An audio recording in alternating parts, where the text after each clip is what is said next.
अस्सलाम वालेकुम नाजरीन, मैं हूं शहजाद चौधरी और आप देख रहे हैं मारगला न्यूज़।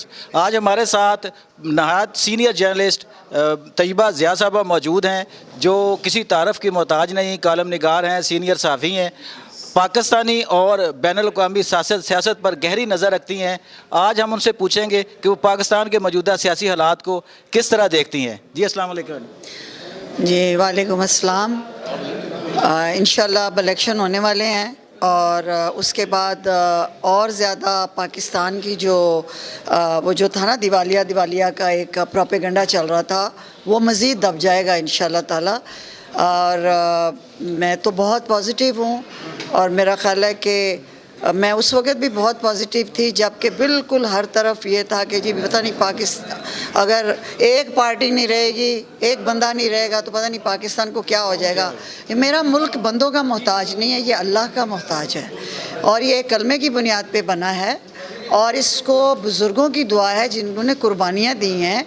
और मैं हमेशा कहती हूँ कि अल्लाह ताला ने मक्का की अपने घर की जिस तरह हिफाजत का ज़िम्मा लिया है ना, इसी तरह इंशाल्लाह उसने पाकिस्तान की हिफाजत का ज़िम्मा लिया। और आपने बड़े बड़े अजीब मौजज़ात देखे हैं और ये बचे अभी 9 मई में जिस तरह ये मुल्क दोबारा से निकला है और बचा है, इससे बड़ी और क्या निशानी होगी कि पाकिस्तान के पीछे रब का हाथ है। और अभी आप देखिएगा इस इलेक्शन के बाद देखिए जो भी आता है, हम हमेशा कहते हैं कि जो सबको मौका दिया है जी बिल्कुल। और हमने अगर जो मुहिब्बे वतन है ना, वो कहते हैं कि मुल्क के लिए करो, मुल्क को बचाओ, लेकिन शख्सियत परस्ती नहीं। शख्सियत परस्ती ये मुल्क अफोर्ड कर ही नहीं सकता। यहाँ पे अपने नुमाइंदे को, अभी भी मैं यहाँ पे यही सोच रही थी कि ये जो लोग जमा हुए हैं अपने नुमाइंदे के लिए कि उन्होंने अपनी कारकर्दगी बताई है। आप कारकर्दगी बताएं ना कि आपने पहले क्या किया है। तो आप इंतखाबी निशान को वोट नहीं डाल रहे, आप किसी एक लीडर को वोट नहीं डाल रहे, आप अपने नुमाइंदे को वोट डालें। वो भले किसी भी पार्टी से है, अगर उसने आपके मोहल्ले, आपके गांव, आपके इलाके के लिए काम किया है।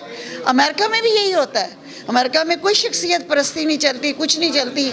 वो 4 साल अगर है और उसने काम नहीं किया, वो उठा के बाहर फेंकते हैं, अगले 4 साल वो उसको देते हैं। आप अपने नुमाइंदों को वोट दें और इलेक्शन जो है अल्हम्दुलिल्लाह वही जमहूरियत की अलामत है।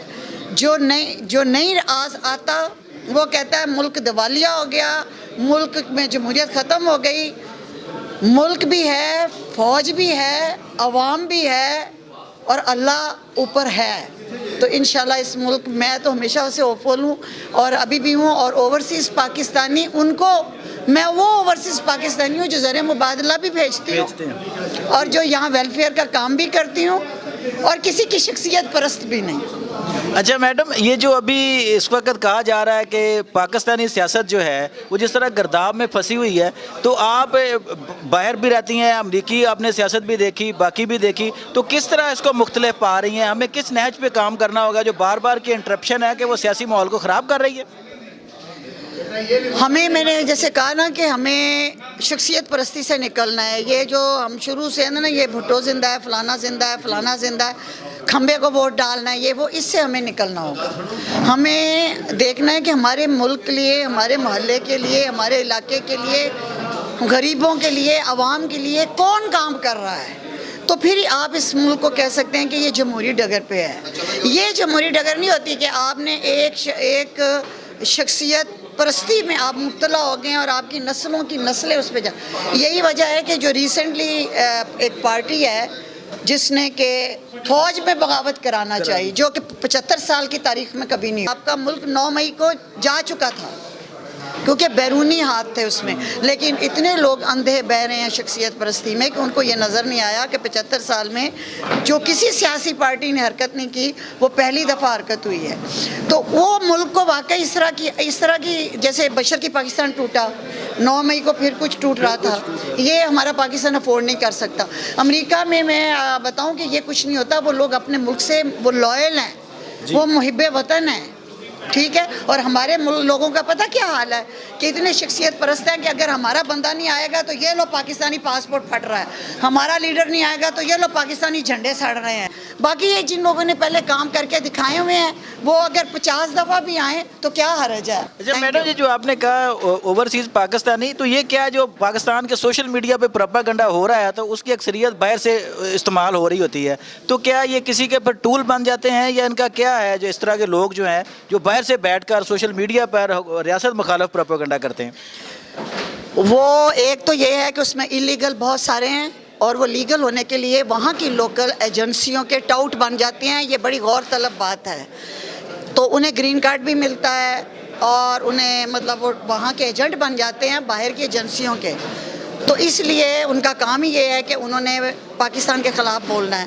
اس کے علاوہ وہ کرش ماری آنٹیاں, وہ کرش ماری عورتیں ہیں جو کہ ان مردوں کے عشق میں مبتلا ہوتی ہیں کہ ہائے میرا کپتان, ہائے میرا فلانا. وہ ان کی نسلیں ہیں, ان کی نئی نسلیں جو اپنے ماں باپ کو دیکھ رہے ہیں وہ اس طرح کی وہ کر رہے ہیں. لیکن جتنے بھی ذی شعور جو باشعور پاکستانی ہیں, آپ سوشل میڈیا کو سارا اوورسیز نہ سمجھیں. نہیں سمجھیں. نہ اوورسیز آپ کو اوورسیز پاکستانی کی اکثریت پاکستان سے پیار کرتی ہے, بندوں کے سے پیار نہیں کرتی. بندے آتے جاتے رہیں گے, جرنیل بھی آتے جاتے رہیں گے, سیاستدان بھی آتے جاتے رہیں گے, لیکن ہم گرین پاسپورٹ سے محبت کرتے ہیں اور ہماری اکثریت ہے. آپ کو سوشل میڈیا پہ نظر آئے یا نہ آئے, ہماری اکثریت کی وجہ سے زر مبادلہ ملتا ہے اور پاکستان چلتا ہے. جی میڈم, آخری سوال بس کہ کیا آپ سمجھتی ہیں کہ مسلم لیگ نون اپنی حکومت قائم کر لے گی تو اگر کیا وہ ملک کو گرداب سے نکال سکتے ہیں؟ ان کے پاس کوئی روڈ میپ, ان کا منشور آپ نے پڑھا ہوگا. منشور ان کا یہی ہے کہ جو اس سے پہلے وہ کام کر کے گئے انہوں نے اپنے وقت میں کافی کام کیے ہیں. شہباز شریف ریڑھ کی ہڈی ہے نواز شریف کی, نواز شریف کا ووٹ بینک ہے. شہباز شریف کو آج بھی پنجاب یاد کر رہا ہے. بزدار نے جو اس کا بیڑا غرق کیا, ہم تو پنجاب کی حد تک پریکٹیکلی دیکھتے ہیں نا, اور جو لاہور کا بیڑا غرق کر گیا تو وہ تو اس حساب سے تو پھر خود پتہ چل گیا ہے کہ میاں شہباز شریف نے جو کام کیا ہے وہ کام اس کے بعد نہیں ہوا. تو اب جب وہ دوبارہ آئیں گے, دوبارہ ان کی حکومت آئی تو جہاں پاکستان چھوڑا تھا وہ جہاں پہ خاص طور پہ پنجاب چھوڑا تھا وہیں سے چلائیں گے. تو ان لوگوں نے کام کیے ہوئے ہیں اور یہ لوگ آ رہے ہیں اور انشاءاللہ تعالیٰ اب زیادہ میچورٹی سے آئیں گے, کیونکہ اگر ان پہ جو کرپشن کے لگے بھی ہیں الزامات کچھ, تو میں آپ کو بتاؤں اب سیاستدان ان چیزوں سے ذرا اوپر جا چکے ہیں. اب انہیں پتہ ہے کہ جتنا اگر جنہوں نے کیا بھی ہے کہ جتنا کرنا تھا کر لیا, اب کام سے بات ہوگی. اب یہ چوری چکاریوں والے معاملات نہیں ہیں. تو آئی ہوپ کہ میاں نواز شریف آئیں, میاں شہباز شریف آئیں گے اور ایک نئے جذبے سے آئیں گے اور ملک کو اور خاص طور پہ پنجاب کو بہت آگے لے کے جائیں گے. جی ناظرین, آپ نے محترمہ طیبہ صاحبہ کا تجزیہ سنا. وہ آج بھی پر امید ہے کہ آنے والا وقت جو ہے اور مسلم لیگ حکومت نون کی اگر حکومت بن جاتی ہے تو ملک کو معاشی گرداب سے نکال کر ترقی کی اشارہ پر گامزن کر سکتے ہیں.